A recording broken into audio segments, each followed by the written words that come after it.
కొన్ని కథలు చూస్తే భయమేస్తుంది, కొన్ని కథలు వింటే భయమేస్తుంది. అయితే ఈ కథని తలుచుకుంటేనే భయమేస్తుంది.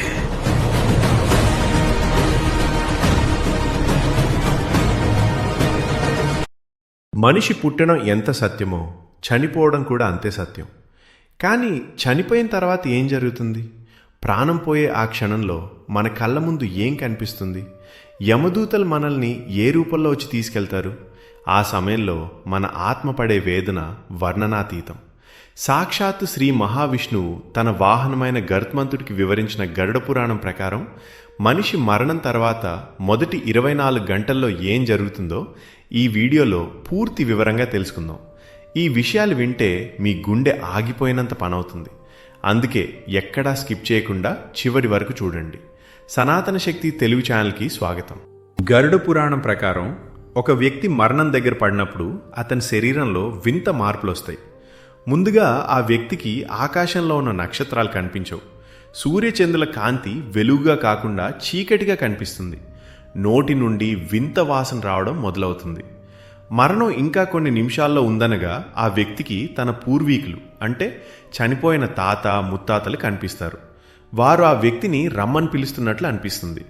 అప్పుడు ఆ వ్యక్తికి భయం మొదలవుతుంది. కానీ ఏమీ చేయలేడు. మాట పడిపోతుంది, కళ్ళు తిరుగుతాయి. ప్రాణం పోయే సమయంలో మనిషికి గొంతులో గరగర అనే శబ్దం వస్తుంది. కంటి చూపు మసకబారుతుంది. పురాణాల ప్రకారం ఆ సమయంలో 2 యమదూతలు అక్కడికి వస్తారు. వారు చూడ్డానికి చాలా భయంకరంగా ఉంటారు. కాటుక లాంటి నలుపు రంగు, భయంకరమైన కళ్ళు, పెద్ద కోరలు మరియు చేతిలో యమపాశం పట్టుకుని ఉంటారు. ఆ భయంకరమైన రూపాన్ని చూడగానే ఆ వ్యక్తి గజగజ వణికిపోతాడు. ఆ భయంతోనే ఆ వ్యక్తి విసర్జన కూడా చేసే అవకాశం ఉంది. పాపాత్ములకు యమదూతలు భయంకరంగా కనిపిస్తే పుణ్యాత్ములకు దేవదూతలు ఎంతో ప్రశాంతంగా కనిపిస్తారు. శరీరం నుండి ఆత్మ బయటకు రావడానికి చాలా కష్టపడుతుంది. గరుడ పురాణం ప్రకారం 100 తేళ్లు ఒకేసారి కుట్టినంత నొప్పి కలుగుతుంది. ఆత్మ శరీరాన్ని వదిలి బయటకు వచ్చిన తర్వాత కూడా దానికి తన పాత శరీరం మీద మోహం పోదు. మళ్ళీ ఆ శరీరంలోకి వెళ్లాలని ప్రయత్నిస్తుంది. కానీ యమదూతలు ఆ ఆత్మను పాశంతో కట్టేసి బయటికి లాగుతారు. అప్పుడు ఆ ఆత్మ తన బంధువులను చూసి ఏడుస్తుంది. కానీ చెప్పేది ఎవరైనా వింటారేమో అని అందరినీ పిలుస్తుంది. కానీ అక్కడున్న ఎవరికీ ఆ ఆత్మ కనిపించదు మరియు వినిపించదు. యమదూతలు ఆ ఆత్మను గాలిలో వేగంగా లాగుతూ యమలోకానికి తీసుకెళ్తారు. ఆ ప్రయాణం చాలా భయంకరంగా ఉంటుంది. దారిలో చాలా రుద్ర అవతారాలుంటారు.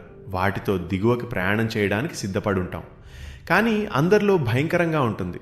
దారిలో కాకులు మరియు ఇతర జంతువులు ఆ ఆత్మను పీకు తింటాయి. ఎండ తీక్షణంగా ఉంటుంది.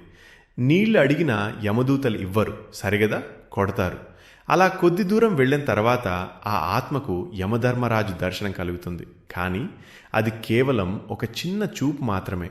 యమధర్మరాజు ఆ ఆత్మను చూసి మళ్లీ భూలోకానికి వెళ్ళమని చెబుతాడు. ఎందుకంటే ఆ ఆత్మకు జరగాల్సిన అంతిమ సంస్కారాలు మరియు పిండ ప్రదానం చూడటానికి.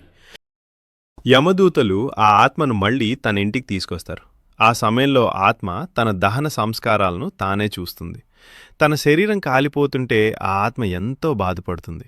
తన బంధువులు తన కోసం ఏడుస్తుంటే చూసి తట్టుకోలేకపోతుంది. ఆ 10 రోజులు ఆ ఆత్మ తన ఇంటి చూరు మీద లేదా సమీపంలోనే ఉంటుంది. కుటుంబ సభ్యులు పెట్టే పిండం కోసం ఎదురుచూస్తుంది. ఆ 10 రోజుల పిండమే ఆ ఆత్మకు యమలోక ప్రయాణానికి అవసరమైన శక్తినిస్తుంది. ఒకవేళ ఎవరైనా పిండం పెట్టకపోతే ఆ ఆత్మ ఆకలితో అలమటిస్తూ యమదూతల దెబ్బలు తింటూ నరకానికి వెళ్లాల్సి ఉంటుంది. చూశారు కదా, మరణం తర్వాత మొదటి 24 గంటలు ఎంత భయంకరంగా ఉంటాయో. ఇది కేవలం ఆరంభం మాత్రమే. ఆ ఆత్మ 47 రోజుల పాటు ప్రయాణం చేసి వైతరిణి నదిని ఎలా దాటుతుంది? యమధర్మరాజు వేసే ఆ 28 రకాల నరకశిక్షలేంటి? పాపాలు చేసిన వారికి నూనెలో వేసి వేయించడం లాంటి శిక్షలు నిజంగా ఉంటాయా?